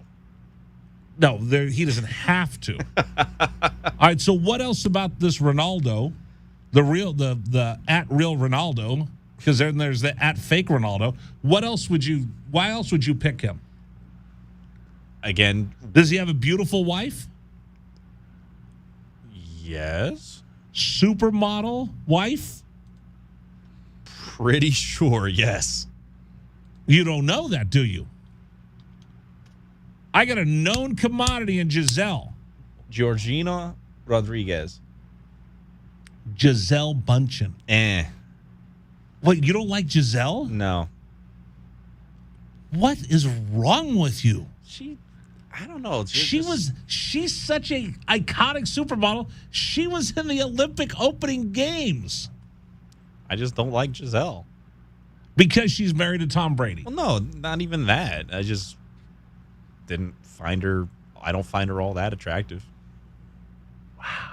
She's pretty. Don't get me wrong. And she's a very nice person. Unless you're dropping balls in the Super Bowl. In which case, these are very vindictive. So you're just on anything Tom Brady. I'm Okay, so give me somebody else. Give me somebody else that I can throw out there other than TB12. Because I was thinking right away, I think every man in America could go TB12. All right, maybe how about Gronk? How'd you like to be Gronk for a day at a pool party? Nah. What? Too many people. That's what you got bodyguards around for you at the pool party in Vegas to keep all the people like you and me away. I prefer less of a crowd. I'm a very, I'd rather a party of 8 people that I like than a party of 400, 500 people. Okay, give me somebody else. I'd want to be TB12 for the day. I'd be Gronk for the day. Oh, heck yeah, would I be Gronk for the day? Who else would you want to be? You guys, if you guys want to chime in, 520-848-1290, 520-848-1290. You could be the real Ronaldo, Gronk, TB12. Would you want to be Steph Curry? His wife can cook? I wouldn't mind being Steph Curry for the day. That'd be nice. How'd you like to be Aaron Judge for the day? Nah, because then I'm in New York. That's true. That's true. Too much smog in the air for me. Oh, you take these things so literally. I mean, dude, I'd be Brett Boone for the day. You know what? Brett would be a fun person to be for the day. You know what? Next time we talk to him, we'll just ask what his day is like. I talk to him all the time. What are you doing? Gonna go play golf? With who? Now what are you gonna do? Gonna go to the beach? Yeah, he was naming all these guys wanting to play golf with him. Yeah, I'm on TV today. I always tell him I want to grow up and be Brett Boone. All right, coming up, we'll talk a little bit more about Game 7, what's going to happen, and the big stories of the day. In case you missed it, speaking of Mr. Boone, he's the Combine. What's the MLB Combine, and how are they going to grade Daniel Susek? We'll do that next.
What's going to happen tonight, Dragon Ball? Is it official? I mean, is Tucson rooting for the Warriors? I've got my Warriors cap on. I'm pretty excited for the game tonight. Is Tucson? Are we all unanimously rooting for Steve Kerr to pick up his 9th ring tonight? Or Stoudemire is a coach for the Boston Red Sox. We haven't talked about, or Boston Red Sox, Boston Celtics, and we haven't talked about that a lot. No. So either way, an Arizona Wildcat's going to pick up a ring tonight. Well, no, not likely. Well, in the series, I'm sorry. In the series, but tonight, pardon-moi.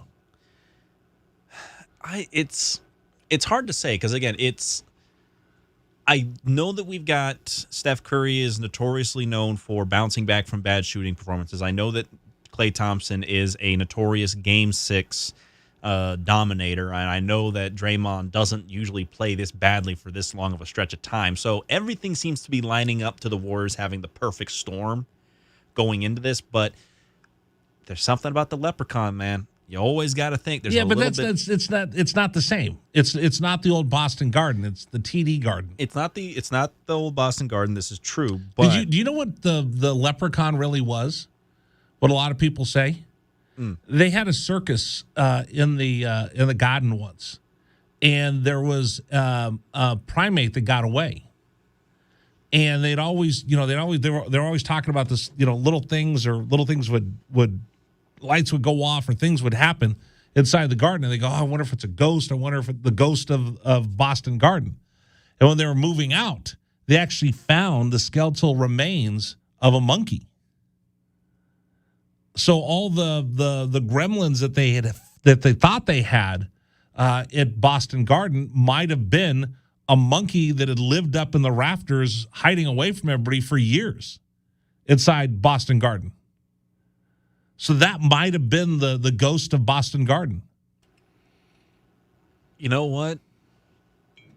It was such a long time ago where that stuff was happening. I don't doubt it. Now, they did have dead spots on the floor where Kuzi and Bird and everybody knew were the dead spots on the floor because it was the parquet that hooked together. Right.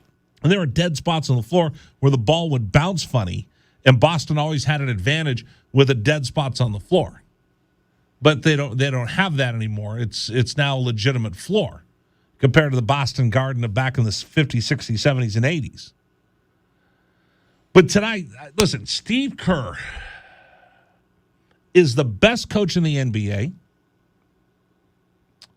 He's considered top 15 coaches of all time. He wins this one. How do you not put his name in the same sentence as Phil Jackson and Red Auerbach and Pat Riley? Or another one of his former coaches, and Greg Popovich. No, I think he's eclipsed Popovich. Really? Dude's going to pick up his 4th ring. How many does Pop have? Pretty sure Pop has at least 4. Maybe. Look it up for me real quick. How many rings does Greg Popovich have? You put together what he did as a player with his 5 rings, and then what he's done with this group. How many he's got? He's got 5? 5. So this will be his 4th ring as a coach? Be his 4th ring as a coach. 9th overall. 9th potential overall. Okay. So I'm not a Popovich fan. I think he's a jerk. I think the way he treats the reporters and his act is tired of my book. Because they all have to do it. It's in the contract for the networks. You have to go do those mid-court interviews. Right. Nobody likes doing them. And as a guy who's done those interviews, I don't like doing them. But you have to do them. It's part of it's part of the contract, and that's why the league gets all that money. But Popovich is just a bore when he does those. So I've never been a Popovich fan. That's kind of his MO, though. Yeah, then it's him, like him and Belichick both do the same thing, though. Exactly. But you know what, Popovich? Here's how I judge people. How do you treat people that can't do anything for you? Like is it Warren Buffett does something where he takes somebody to breakfast? maybe it's Warren Buffett or somebody else. It was some iconic businessman, and he would take people to breakfast, and he would purposely have the waitress mess up their order to see how they reacted. Did they point it out to her? Did they ask for her to fix it? Were they angry, belligerent? Were they belittling to the waitress? And that's how he judged how he would be if you came to work for my company. I always look to see how you treat people at the front desk in hotels. How do you treat food servers? And how you treat people that can't do anything for you. Everybody's going to suck up to the boss. Oh, Dragon Ball, you're the greatest. Oh, Mr. Dragon Ball. Oh, how can I help you, Mr. Dragon Ball? How do they treat Dragon Ball who's your Uber driver?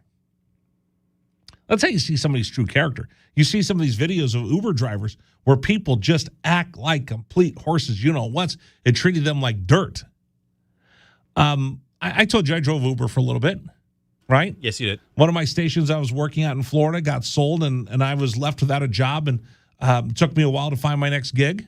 So I ended up, I had to pay for Catholic school, so I started Ubering. And I remember I was driving, and I had a nice SUV.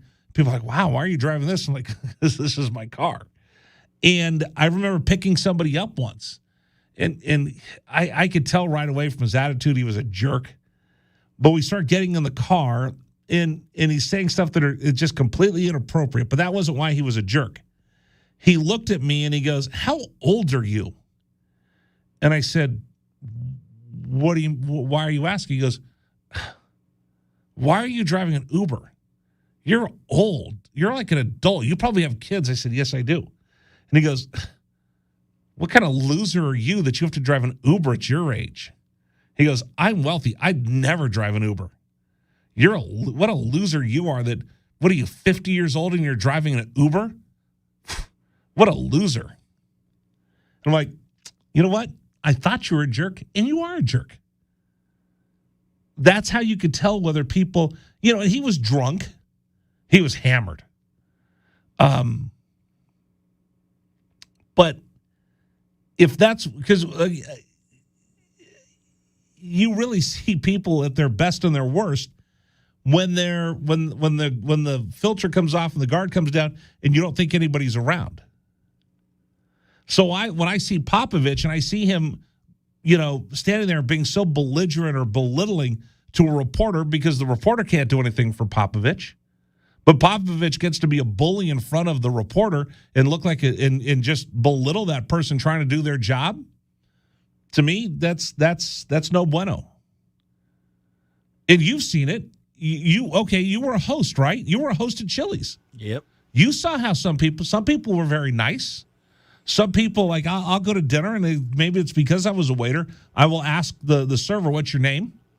I'll talk to them. "How you doing?" If it's a college student, I'll ask. If it's rather U of A, they probably go to the university, and I'll ask, "Hey, what are you studying? What are you going to do?"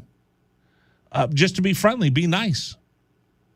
But you've also seen it when you were working at the restaurant. There were people that would just come in and take out all their frustrations on a poor server and just act like a horse's you-know-what. That's how I look when I check in a hotel. How are you treating the staff? The people at the front desk can't do anything for you. Do you treat them with respect? So I'm not a big Popovich fan. But anyway, tonight I think it's a complete coronation because Klay Thompson just has this little innate thing that he knows how to close things out in Game 6. Then you come back with Steph, who had such a rough night from beyond the arc. In Game 5, with all the trolling he got, good-natured or bad-natured for the Boston Celtic fans, guys like that will show up and play in a game like this. You get a chance to put them away tonight. That's that eye of the tiger. That's that little thing that Jordan had. That's that little thing that Tom Brady has. That's that little thing. Hey, listen, when Steph Curry's saying, "I'm Mr. Petty," he let us behind. He pulled the curtain back. And that's probably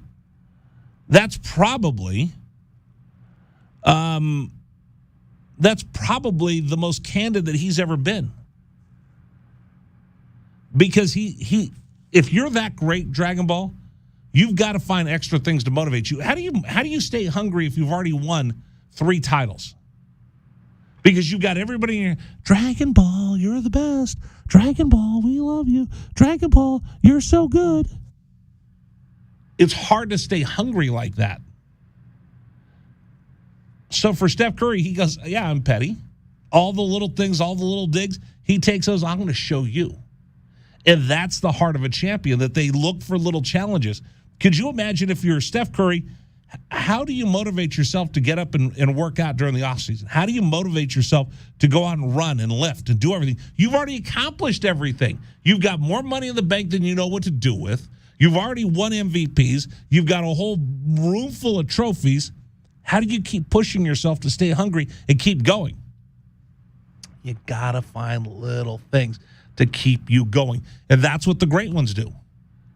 You don't think Tom Brady is trying to stick it to the Patriots for cutting them loose? You don't think Tom Brady's going to go, I'll show you?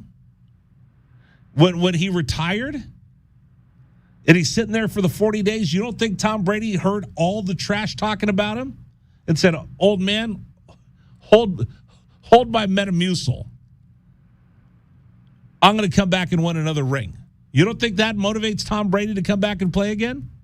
You don't think Steph Curry, Michael Jordan, I've said this, I've talked about this in the program before.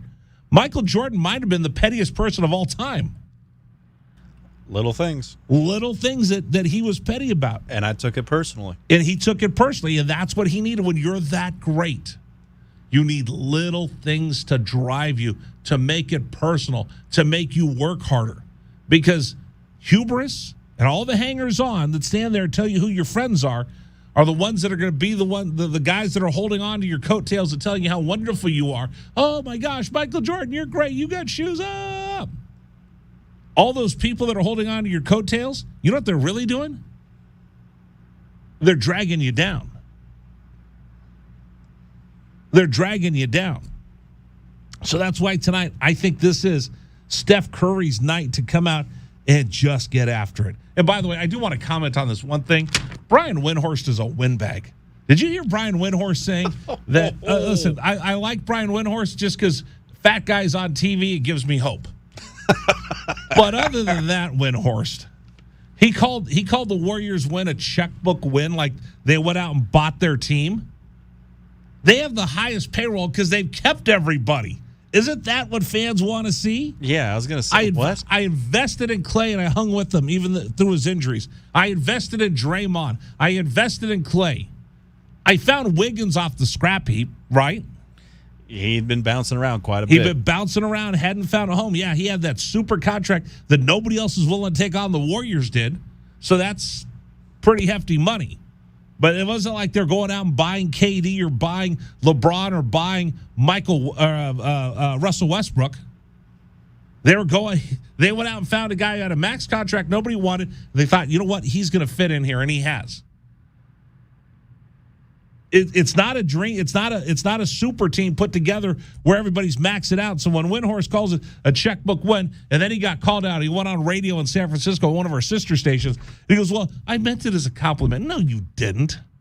Stand by what you had to say, Brian. If you're going to talk trash like that, it was a compliment. No, it wasn't. You were taking a cheap shot at them, and you got caught. But again, power to fat people on TV, because maybe I'll get a TV job one day. We do have the 30. Are we 38th or 37? Have we beaten that kid with the ant farm yet? I think we were still 38, if I'm not mistaken. If we did competitive eating on the show, on the stream, if you could sit there. We dropped to 49. If you could sit there and do competitive eating on this radio show, we would beat those kids. No, because I would barely get through the first set of sides. Can't you do something for us? I do a lot. What are you talking about? If you really love the show, you would do competitive eating for us. If you cared about the people of Tucson and entertaining them, you would do competitive eating. I eat slow for a purpose. Hey, if there's ever a competitive eating for how long it takes to eat a meal, you would win. That's a compliment, by the way. I'm sure. Hey, don't forget, coming up tomorrow, 8:30 a.m., you get a $50 gift card for just $25 to Bellissimo's Ristorante Italiano and Casino del Sol. Go to wildcatsradio1290.com. We'll give you the big stories of the day next.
All right, Rich Rivera Radio Show with you. Thanks so much for joining us. Coming up, conversation with Brett Boone live from the MLB Combines. Friend of the program, he'll be there, as well as Daniel Susek, who's going to be part of the workouts tomorrow. We'll see whether he's able to jump up his draft stock projected in the top 10. Does he move up even higher after being evaluated? And I think he told me, I talked to Booney off air, they have Mike Cameron's going to be there evaluating. Eric Davis is going to be there evaluating. Harold Reynolds will be out there scouting. My buddy Dave Justice will be out there scouting.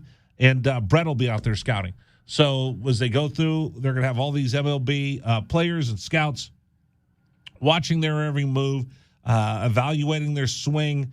It becomes the paralysis of analysis that goes on at any of these things, Dragon Ball, where they just look to pick you apart. And more than anything else, it's CYA. CYA. Cover your because it becomes a negative. It becomes a negative after a while that they're looking and looking and looking at what's going on, and they'll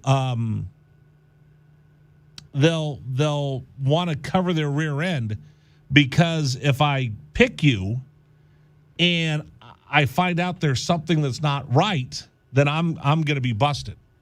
Right. Do you ever see Trouble with a Curve? That one, no. That one I have. So that was a Clint Eastwood movie. Justin Timberlake was in it. I can't remember who else was in it. But the Atlanta Braves had the super scout, and he was this big sabermetric guy, and he went and he looked, and he found a guy that they really liked, and this is the great. Everybody said this is the number one pick, and the old salty scout said, no, I don't like him. And they go, well, you're old, you don't know what you're talking about. So they drafted the kid, and then they brought him into SunTrust Park to start hitting, and he's hitting towering fly balls. The character that plays Clint Eastwood's daughter goes, wait a minute, I found this kid that didn't get drafted, and he was a kid that was selling peanuts in the stands. He comes out of the stands and just starts throwing these crazy curveballs. And he goes up against the number one draft pick, and the kid can't hit a curve. Clint Eastwood saw it. Nobody else did, so they ended up wasting a number one draft pick, giving all this money to a kid who couldn't hit a curveball. So that's the biggest nightmare for a scout, because your name's on it. All right, this is the kid I think I'm telling you, this is the one we got to take. And then if it turns out to be a bust, you don't have a job very long. So that's why when you get to the NFL, how big is your hand? They're looking for any reason not to draft you. Yep, you can't have a kid that's going to be the top overall pick, and he's got the Jobu problem. Right, exactly. So we'll see what happens. Straight ball I hit very much. I cannot hit the curve. So we'll see what happens tomorrow at the Major League Baseball Combine. It's kind of cool. They're going to have it on television. It really does make sense. When I first heard about it, I thought it was silly. Now I understand why they did it. It's pretty cool. So our best to Daniel Susek, Arizona Wildcat, who has an opportunity to move up in the draft. Game 6 tonight, the Dubs could get their 4th ring under Steve Kerr's tutelage. I think everybody in Arizona is rooting for Steve Kerr tonight to pick up that ring. Avs win yesterday in overtime versus the Bolts. I don't care, because Dragon Ball didn't have the intestinal fortitude to bet me in that ball game. I admit I wasn't feeling too directly connected to the series, so I didn't want to take the bet. I only want to bet on things that I deeply, deeply care about. Right. So Dragon Ball could have had a 1-0 lead on me in the NHL Stanley Cup Finals, but there's no bet, so I'm off the hook. By the way, one thing I want to mention to you, it's the Stanley Cup Final versus the NBA Finals. Finals versus Stanley Cup Final. Yeah, so in hockey, it's just singular, and the NBA, it's plural for some reason. I'm not sure why that is, but you have the Stanley Cup playoffs, but it's the Stanley Cup Final. Meanwhile, the NBA playoffs and the NBA Finals. Gotcha. There's a lot of folks that get particularly stickler about that. We're talking about like things that are very regional specific about their offensiveness towards people. today, so I know that there are hockey fans that are getting kind of perturbed at that one. So the Stanley Cup final. It's the NHL playoffs. Stanley Cup playoffs. Yeah. Stanley Cup playoffs, but this is the final series for the Stanley Cup. Yes. Stanley Cup final. Stanley Cup final versus Stanley Cup playoffs. Wait a minute. Look that up. I want to see the logo. Does it say Stanley Cup final? Like, my big pet peeve is RBIs. There's no such thing as an RBIs. There are runs batted in, but there's not run batted ins. So the logo for the 2022 Stanley Cup final is just FINAL. So this has been the logo for it is always just singular, final. Gotcha. They will call it the finals because there's so many of them that they'll say that this is the finals for 2022.